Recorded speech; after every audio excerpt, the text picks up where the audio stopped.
I saw a video on YouTube the other day, and it was a young lad extolling the virtues of an old guy he worked with. By an old guy, I mean somebody about my age, so an old guy. And he was saying it was amazing because this old guy could repair anything. And he said anything that broke down, people took it to him, no matter how small it was. And he'd never come across this before, because people don't repair things. People just chuck things away nowadays.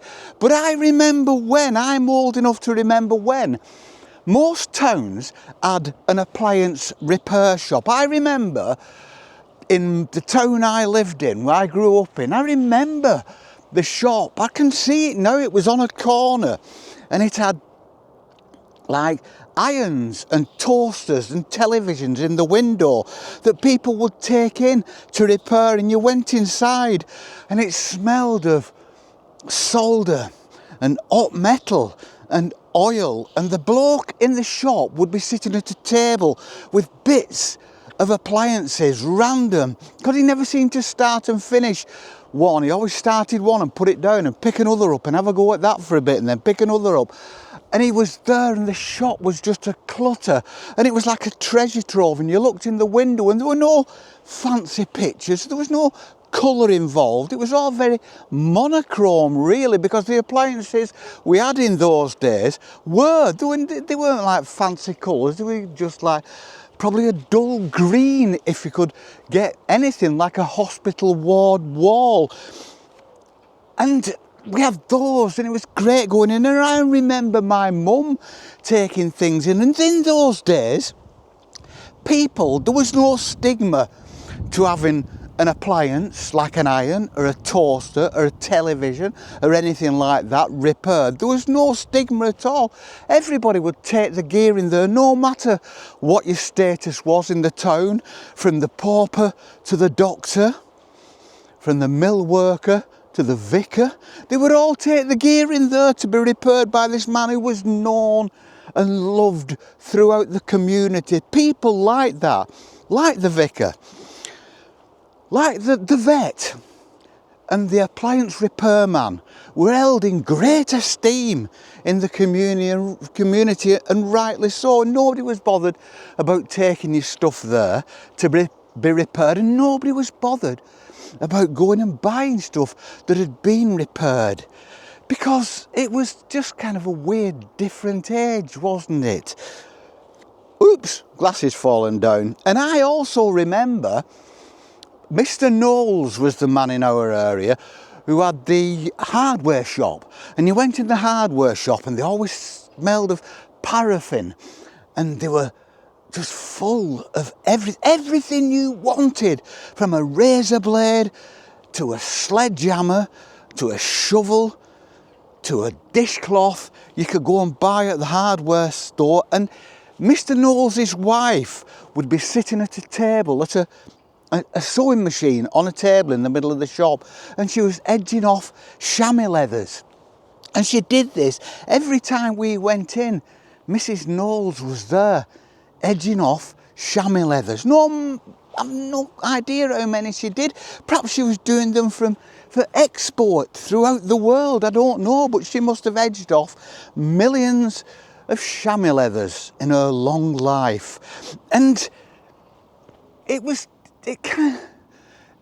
nice. It was kind of, I don't know, I feel like society at the moment can feel a little bit fractured in places, because there's a lot of bad news going about, but there's always been bad news going about. But I think things like that, places like that, the repair shop, the hardware store, they were the glue that held the community together, weren't they? They were like everybody, no matter who you were, no matter your position within that society, in the community.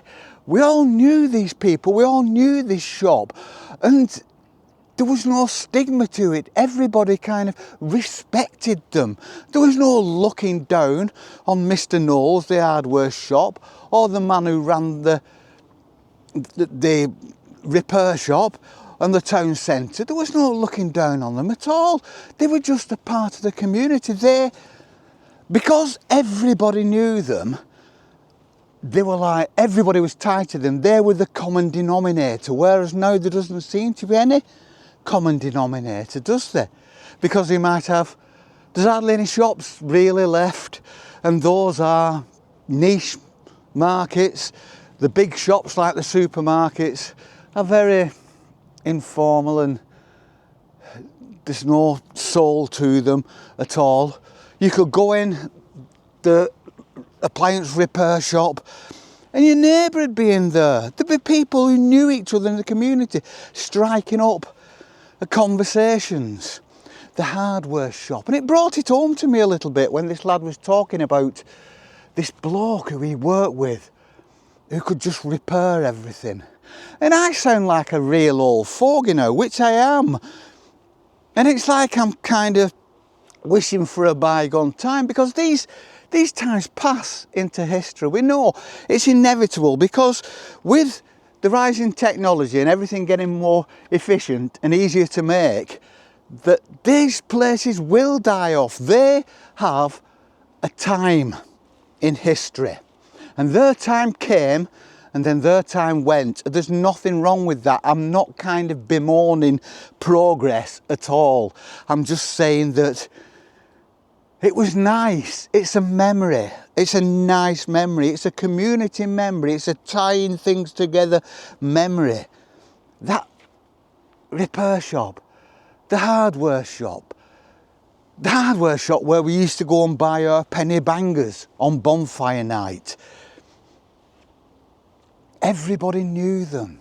I remember growing up, and I thought Mr. Knowles at the hardware shop was an old guy when I was young, but he was probably just a young guy who seemed old to me. But then years later, after I'd moved away and I hadn't seen Mr. Knowles for 20 or 30 years, and I found out that he'd died, and it kind of hurt a little bit, because it was like a memory, a part of my childhood was gone. It had become a memory. It wasn't there. I couldn't at some point in the future in my life go back and say hello to Mr. Knowles and tell him about when I was a kid, how much I loved coming in his shop because of the smell of paraffin and oil and all the wonderful things on the shelves and all the tins that held magical unctions that we knew nothing about.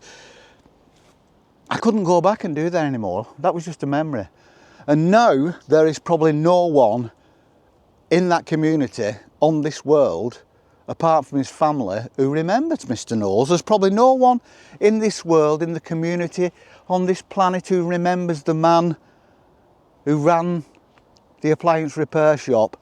I don't remember him. I don't remember his face. I remember the shop. I can see myself walking up to it. It was on this street corner, just on the edge of the high street, and we'd walk past it to go somewhere else, and occasionally we'd go in, and we always looked in the window because it was just damn well interesting to see tellies and irons and toasters and things like that that had been repaired, that people had come in and said, look, I've got a new one of these, this is broke.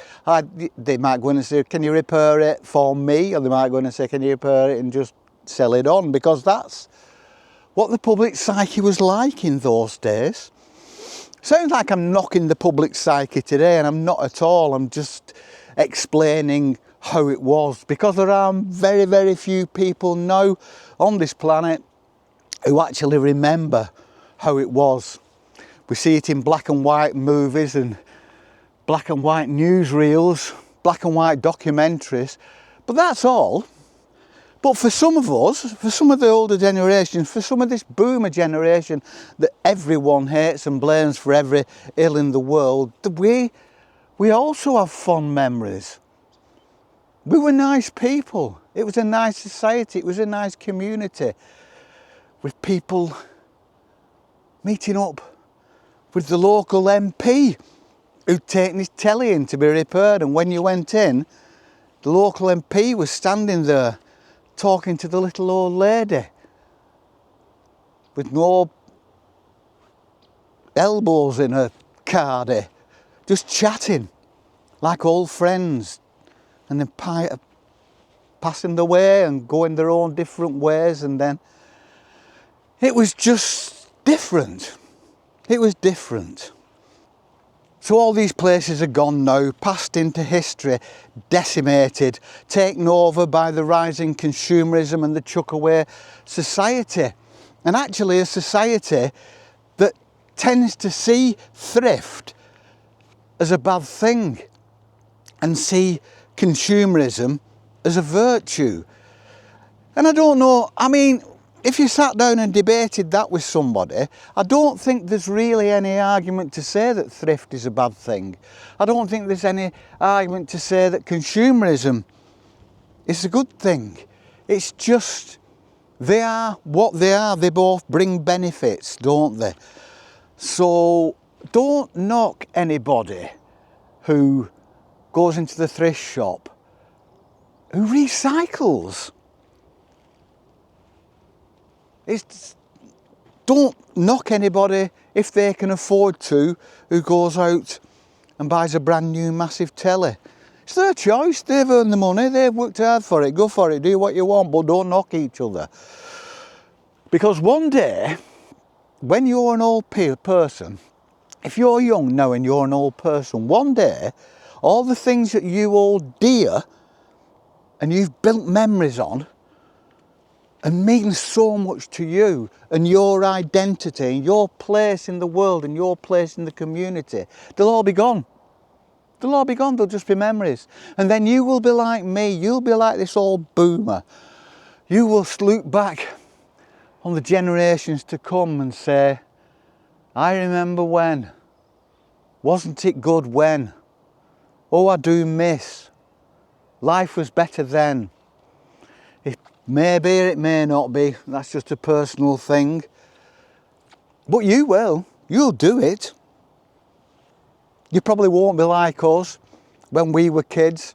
We'd find our dad or our mum would discard something. The first thing we would do would be to strip it down to its component parts. And then we'd try to put it back together again, but we hadn't got those little tools you needed for getting those springs back in. So those springs would disappear somewhere into some random corner of the kitchen or your dad's shed. But we did it. And everybody did it. Curious young minds. We would strip down everything. I'd get halfway through stripping down something sometimes that wasn't necessarily broken, but I just got curious about how it worked. And then I'd regret starting the process, because when I got into it, I realised that these things weren't really built for taking apart, or not by kids anyway, and I was never going to be able to put it back together again, and then I'd get in trouble for doing it. But so did everybody else. So you weren't on your own. So this young lad seemed to be in awe of this old bloke who was capable of taking things apart and repairing them and putting them back together and making them work as good as new. When he was no superhero, it's just something everybody could do. It was nobody special. He was just somebody from not long ago, but a lifetime ago. He just did what he'd always done. And it's a shame it's gone. But I've still got it up here. And I still know people old enough to talk about it, who know about it. But they're getting fewer and fewer. So one day, soon, those memories will just be in my head. The celluloid they were recorded on will have degraded and won't have been transferred into digital format. So they'll go. So at the end of my life will probably be about the time when the hardware shop and the appliance repair shop will be gone. For you in Britain, for you in England, for you in the UK, who will know what I'm talking about, thank goodness for Ronnie Barker and Open All Hours. And for everybody else, Google it. Because you can. Because we didn't have Google when I was a kid. We had scratch your head, ask somebody. If nobody knew about it, you just forgot about it and went on to the next thing. It's lovely today. It was cold when I go to the car. The wind was blowing, but the wind's dropped now. And it's still and it's nice. It's very overcast. It feels like it might rain, but the weatherman says no, it's not going to. So Molly and I are going to press on now and see out the day. And I hope you have a good day. And I wonder how many of you remember, across the world, remember appliance repair shops and hardware shops that smelled of paraffin and oil, and little old men and little old ladies in those aprons covered in stains from whatever job they were carrying out at the time. I were happy then. I'm happy now. We're happy in a different way. Happy like kids are happy. Like kids should be happy. Like every kid in the world should be happy like that. I think that's gone as well. I hope that comes back. What can I do? I can only hope. We shall see you on the flip. Peace and love.